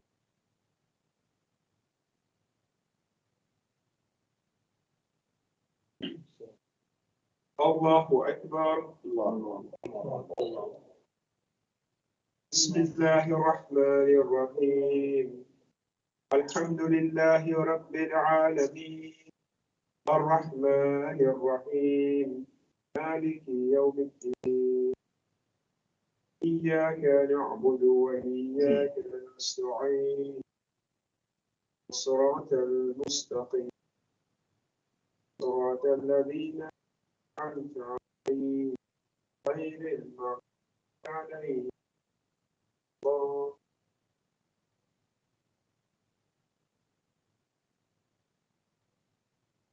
بسم الله الرحمن الرحيم ألهاكم التكاثر حتى زرتم المقابر كلا سوف تعلمون كلا سوف تعلمون كلا لو تعلمون علم اليقين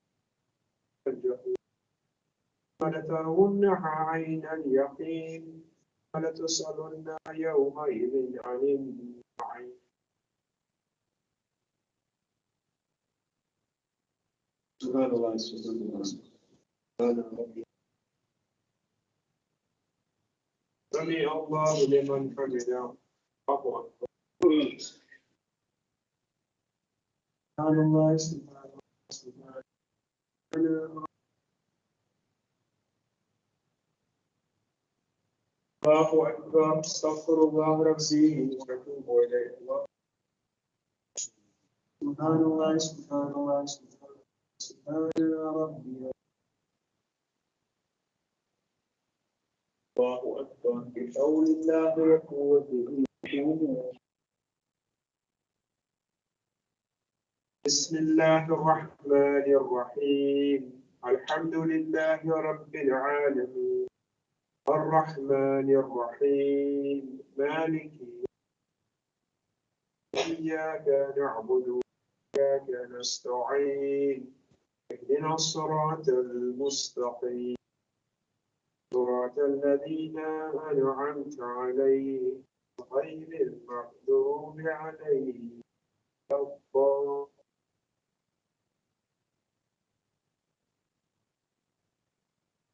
بسم الله الرحمن الرحيم قل هو الله أحد الله الصمد ولم يولد ولم يكن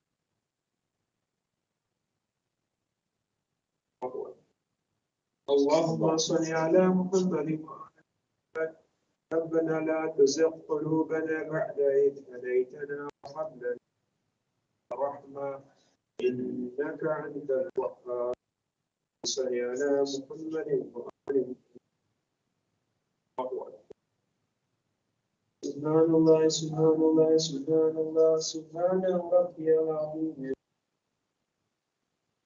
سمع الله لمن حمده الله أكبر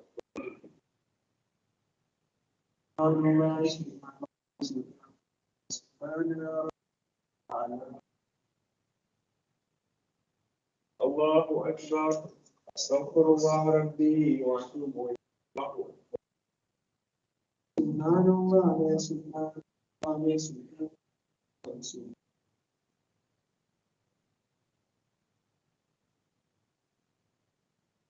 الله أكبر الحمد لله أشهد أن لا إله إلا الله وحده لا شريك له أشهد أن محمدا عبده ورسوله اللهم صل على محمد وعلى حول الله وقوته وقوته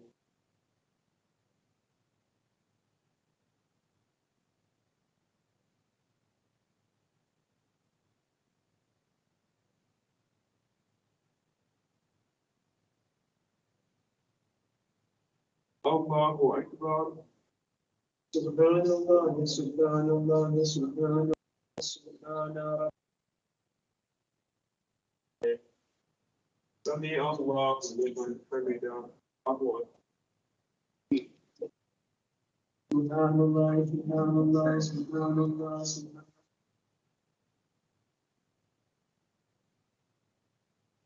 الله أكبر استغفر الله ربي وأتوب إليه سبحان الله سبحان الله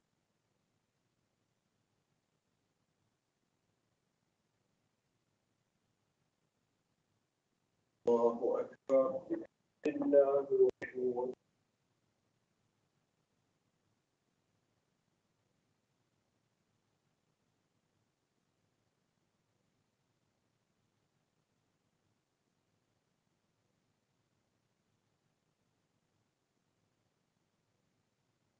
الله أكبر سبحان الله سبحان الله سبحان الله يا رب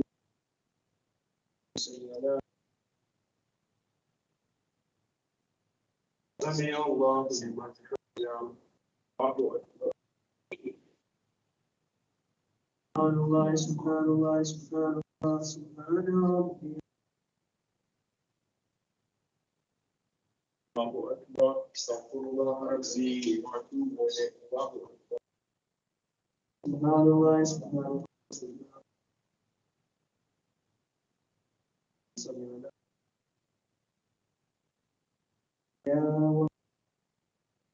الله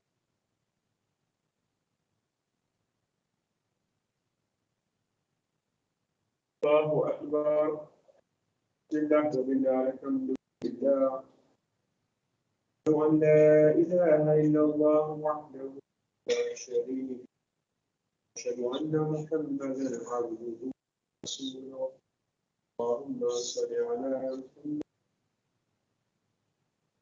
السلام عليك أيها السلام علينا وعلى عباد الله السلام عليكم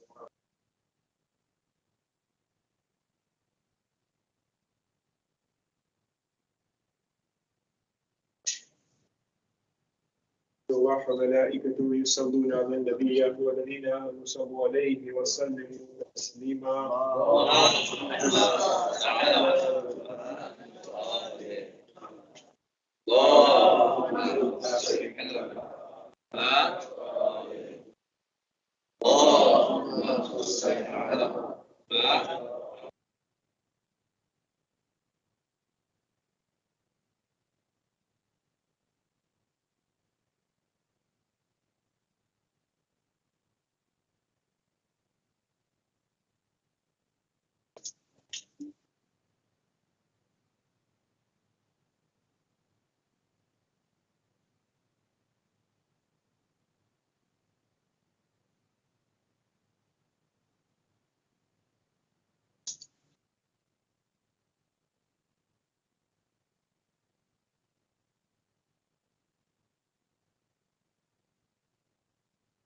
اللهم صل على محمد وآل محمد بسم الله الرحمن الرحيم استغفر الله الذي لا إله إلا هو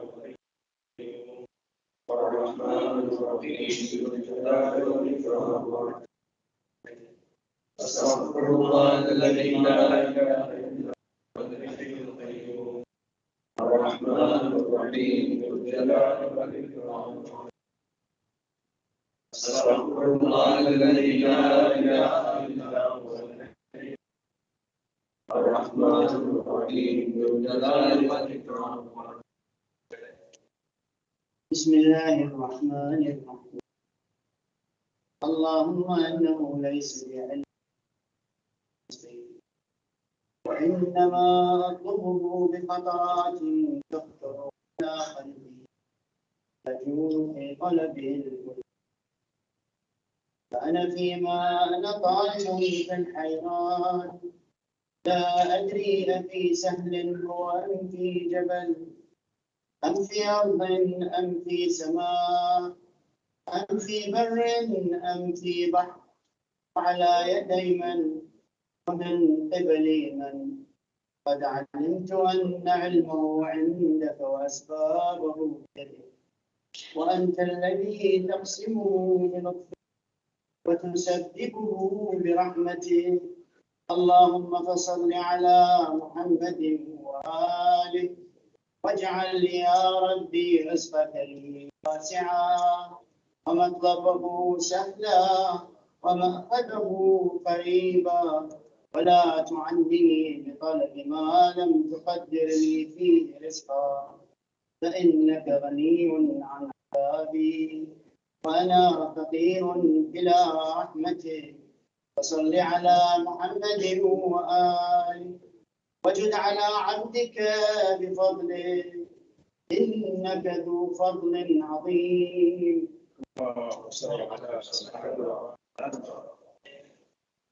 Sisters, brothers, as we complete our prayers this evening, let's remember those people who are in situations around the world, those who are in hospitals and home recovery, those who are languishing in prisons unjustly, people who are stuck in conflict zones, displaced or in refugee camps, people economic hardship. I know there's many parts of the world who are by flooding, natural calamities. May Allah bring them relief. Let us also get the prayers. أما يجيب المضطر إذا أما يجيب المضطر أما يجيب المضطر إذا أما يجيب المضطر إذا أما يجيب المضطر إذا ويكشف السوء. Sister brothers, we are requesting Surah Al-Fatiha for the Salih Sawab of the Marhumins of the sponsors of the Muharram tonight, Sister Maide Masumzadeh and Mr. Masroor Reza Muhammad, for their respective family members who are listed out there on the screen. Also, Marhumins of all the support of the Iman films, the Marhumins of all our friends and families. Al-Fatiha. Oh.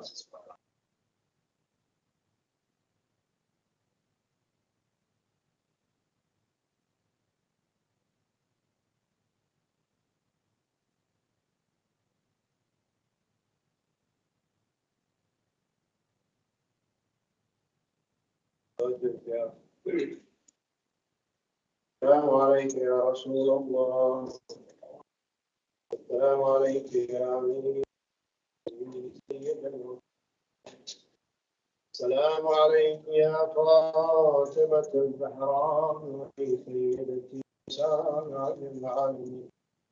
السلام عليك يا حسن المجتبى.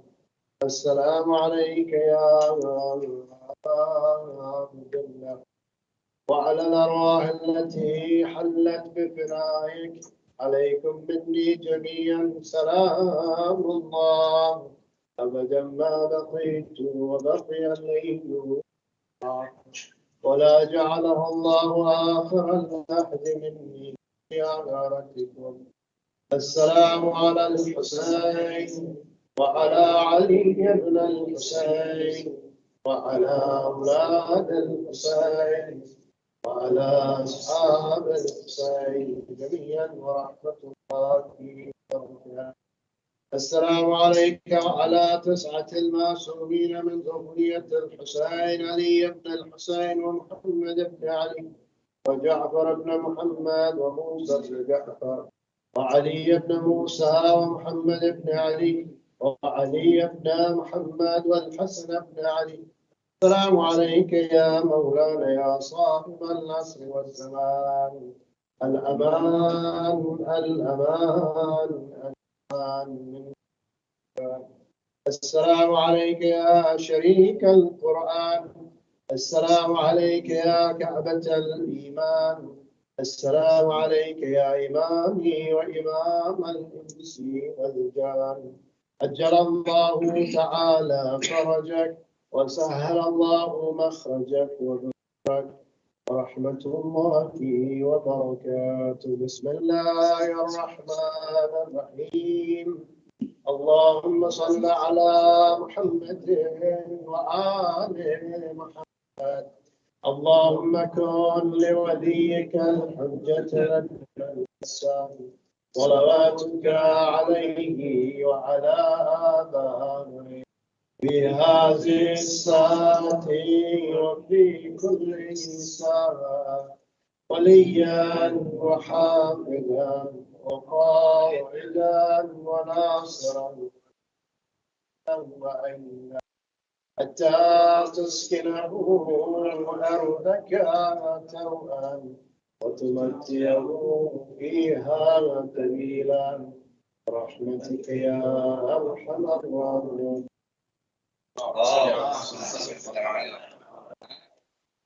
So brothers, this brings us to the conclusion of our program tonight. Thank you all for coming. Inshallah, see you tomorrow at 7:30. Please help yourself with tabarak. And please refrain from hugging and shaking for your own safety and the safety of everybody. Assalamu alaikum. The moon of Muharram, times of sadness have come. The crescent has now arrived, casting gloom on Karbala, casting gloom on Karbala. The moon of Muharram, times of sadness have come. The crescent has now arrived, casting gloom on Karbala, casting gloom on Karbala. Betrayal by the Kufans set this moon on its course, calling out for their guide. Treachery with no remorse, Muslim and his sons. What a tragedy, oh what calamity. The moon bleeds to foresee, the moon bleeds to foresee. The moon of Muharram, times of sadness have come. The crescent has now arrived, casting gloom on Karbala, casting gloom on Karbala.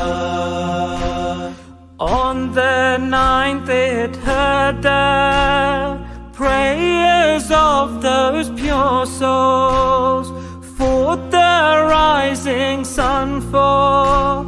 Perhaps this could be its role. Akbar's azan so clear, this moon filled with fear.